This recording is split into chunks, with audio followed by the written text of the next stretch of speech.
النهاردة ان شاء الله هنعمل بسبوسة بطريقة بسيطة جدا وسهلة وسريعة، وهتوفري وهتعملها في قلب البيت. يعني من كيلو دقيق بسبوسة هيعملك في حدود 3 كيلو.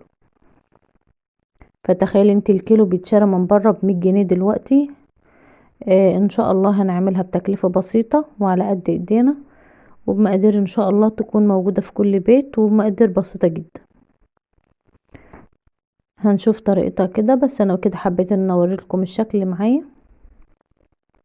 هي كانت لسه سخنة وانا بقطعها كده، دايبة دوبان وفي منتهى الجمال. ان شاء الله حتى البنوتات الصغيرين هيقدروا ان هم يعملوها بطريقة بسيطة جدا وسهلة، لان معظمهم بيقولوا ان البسبوسة بتنشف منهم او بتبوظ منهم. فان شاء الله هنعملها كده والكل هيعرف يعملها. تابعي كده الطريقة معايا وان شاء الله هتبقوا استاذة في عمايل البسبوسة، وان شاء الله معادش هتفشل منك نهائي. البسبوسة احنا عارفين ان في انواع كتيرة منها، فاحنا هنعمل النوع البسيط جدا اللي اي بنوتة صغيرة تقدر ان هي تعمله، وسهل جدا وفي 5 دقايق هتكوني محضراه. قبل ما نبتدي كده الفيديو بتاعنا، نقول كل سنة وانتم طيبين بمناسبة السنة الجديدة، وربنا يا رب يجعلها سنة سعيدة على الجميع، وربنا يحقق احلام كل حد يا رب فينا، ويحقق ايه املنا. هنشوف كده الطريقة، بس نصلي على رسولنا الكريم عليه افضل الصلاة والسلام، ونسلم كده على حبايبي برا مصر وداخل مصر، ونقول لهم كل سنة وانتم طيبين، ويا رب يجعلها سنة سعيدة عليكم جميعا. مقاديرنا بسيطة جدا وسهلة، واحنا ان شاء الله كلنا عارفينها. معايا كوباية ونص سمنة، كوباية ونص لبن، وكوبايتين سكر. دي للمقادير الكيلو، دي السميط، دي البسبوسة لمقدار الكيلو. حابة انت تعملوا نص كيلو، قللي بقى الكمية وسطنيها كده، يعني هتبقى كوباية الا ربع، كوباية الا ربع. آه وهتبقى كوباية السكر، وهتبقى كوباية الا ربع سمنة، كوباية الا ربع لبن. تمام. هنشوف احنا عملنا ايه كده. خلينا في الكيلو وبعدين نبقى نقول النص كيلو. الكيلو واخد معايا كوباية ونص لبن، كوباية ونص سمنة، وكوبايتين سكر. وعندك عسل كلوكوز حطي معلقة كبيرة مليانة، ما عندكيش خلاص استغنى عنها. هنا معايا الصاج بتاعي دهنته، وانا حطيت ذرة ملح صغيرة، وحطيت معلقة صغيرة فانيليا سايلة. لو حابة تحط بودرة مفيش مشكلة. هنا كنت بوريكي دي البسبوسة اللي انا جايباه، ده جايباه من عند العطار سايب. آه يعني بيبقى جميل جدا وحلو. هتنزلي بقى بالخليط بتاعك. الخليط بتاعي انا كان اللبن بتاعي لسه غلياه، فيا دوبك دوبته فيه كده. انت بقى لو اللبن بتاعك بارد حطيه على البوتاجاز، دوبي خالص العسل كلوكوز ودوبي السكر. لما يدوب معاكي كده انزلي عليه على الخليط على طول، يكون يعني قادرة ان انت تتحملي الخليط كده، ما يبقاش سخن معاكي. انا كده كنت دوبته لان كان اللبن معايا سخن، فدوبتهم فدابوا معايا على طول. كان الخليط دافي. ما تقلبيش بقى في البسبوسة كتير ولا حاجة، هي بتشرب السوائل بسرعة. يا دوبك تقلبتين 3 كده، وما تعجنيش فيها كتير. وزي ما شفتيها بالشكل ده. في انواع دي بسبوسة بتختلف عن التانية. لو النوع بتاعك ناشف معاكي قوي، ممكن تزودي له معلقتين لبن على الكمية اللي احنا حطيناها. بس انا كان يا دوبك مظبوط على الكمية اللي انا عملتها.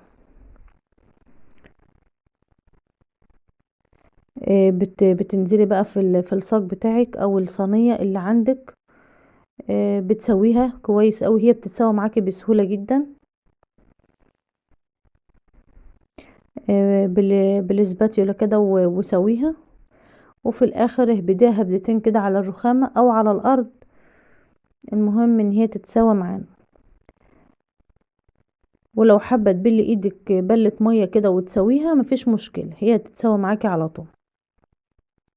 حابة تسيبها سادة كده خير وبركة، حابة ان انت تزوقيها مفيش مشكلة. اللي بتحبيه حطيه، اي نوع مكسرات عندك. لو فول سوداني، انا كده كانوا شوية لوز عندي جرشتهم كده في قلب الكبة، وقمت حطاهم على الوش، زينت الوش كده بيهم. انت ممكن تستغنى عن الخطوة دي خالص، او لو عندك فول سوداني ممكن برضو تعملي نفس الخطوة، كله بينفع. وكله بيبقى في منتهى الجمال. انا لولا ما كان عندي شويه دولت فحطيتهم كده على الوش. واهم حاجه بقى ايه، ان انت يعني تعمليها كده بايدك شويه، ان هو يغرس كده في العجينه بتاعتك. هنا بقى لازم ان انت تقطعيها التقطيعه بقى اللي على مزاجك واللي على كيفك، حابه تقطعها كبير صغير، التقطيعه اللي ترجع لك انت. قبل ما تدخل الفرن كده قطعيه. في التوقيت ده انا مولعه الفرن بتاعي ان هو يسخن، وبعد ما يسخن كده او اول ما اجي احطها ههدي الفرن بتاعي خالص، لان هي انا عايزه ان هي ايه، تاخد معايا كده وقت في الفرن. ما تخافيش مش هتنشف منك، يعني هي بتاخد لها في حدود على حسب الصاج اللي معاكي. لو الصاج رقيق او لو الصينيه اللي بتعملي فيها تكون تخينه، على حسب الوقت انت بتتابعيها في قلب الفرن. بس هي بتاخد في حدود ساعه في قلب الفرن. تقولي ساعه كتير عليها قوي، لان انا برفعها على الشبكه الوسطانيه. هي الساعة مش كتير عليها ولا حاجة، علشان اللون بتاعها يطلع موحد، وانتي كل شوية بتلفي الصاج بتاعك او الصينية بتاعتك في الفرن عشان اللون كله يطلع موحد. تمام. وعلى حسب برضو الفرن عندك يعني نظامه ايه، انتي بتتابعي وبتتابعيها في قلب الفرن. هي ده كان شكلها معايا بعد ما قطعتها كده وشكلتها وحطيتها خلاص في قلب الفرن. هنبتدي بقى نعمل الشربات بتاعها. والشربات بتاعها كلنا عارفينه 3 كوبايات للكيلو البسبوسة. 3 كوبايات سكر، 3 كوبايات مية بالمج بتاعك العادي. ماشي. بتحطي كده المقدار المية بتاعك 3 كوبايات وبترفعيهم على النار، واول ما بيغلوا بتنزلي بعصرة ليمونة. حابة تحطي معلقة عسل جلوكوز خير وبركة، ما عندكيش خلاص ما تحطيش، انا ما حطيتش. وهنا اول ما بيغلى على طول بتنزلي بعصرة ليمون كده، يعني في حدود 7 دقايق، وبتقومي فاصلة او 5 دقايق كمان، لان شربات البسبوسة بيبقى خفيف. تمام. بس انا قبل ما انزل كده عليها حطيت فيها معلقة سمنة بلدي، وحطيت فيها معلقة فانيليا. حابة تستغنى عن الفانيليا مفيش مشكلة، هي بكفاية اوي السمنة البلدي.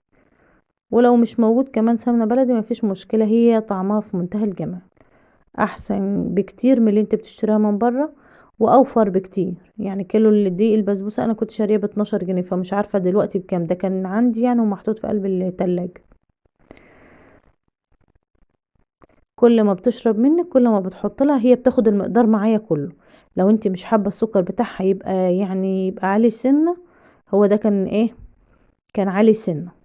لو انت حابه ان هو يبقى هادي ممكن تحطي كوبايتين ونص سكر، يبقى مظبوط معاكي. على حسب انت بتحبي الحاجه مسكره او بتحبيها تكون قليله سكر شويه. المهم ان هنا شربت الشربات كله، خدت الكميه كلها وشربتها، وكانت هنا دافية معايا. وانا ببتدي ان انا اقطعها، بتعيدي على التقطيع بتاعك تاني. هو التقطيع والرسمة بتاعتها زي ما هي بالظبط، ما اتغيرتش خالص. انتي بقى بتعيدي كده عليها بشويش. هنا كان المفروض ان انا اسيبها ان هي تبتدي ان هي تهدى وتشد، بس انتوا كده عارفين ايه، الاولاد ساعة ما بيشوفوا اي حاجة حلوة من ديت بيبقوا عايزين ياخدوها، فقلت اصورها بسرعة كده معاكم. فطلعتها دافية. حتى لو انتوا ملاحظين وانا بطلعها هتتفرفت مني، يعني هي لو كانت قعدت لما هدت خالص من الحرارة اللي فيها كانت هتطلع في منتهى الجمال. بس هي كده والله في منتهى الجمال، دايبة خالص اهي، ما هيش ناشفة، وشاربة الشربات بتاعها كله. بس كل ما هتقعد معاكي يعني هتعرفي ان انتي تقطعها كويس.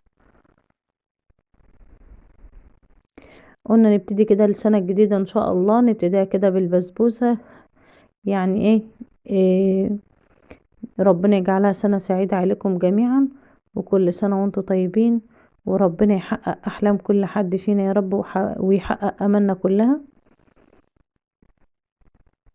بنحاول نعمل كل اللي احنا عايزينه في قلب البيت بتكاليف تكون بسيطة وسهلة، وتكون على قد الإيد، وبتعمل كمية في منتهى الجمال. كيلو الدقيق البسبوسة بيعمل معاكي كمية، يعني الصاج تقيل.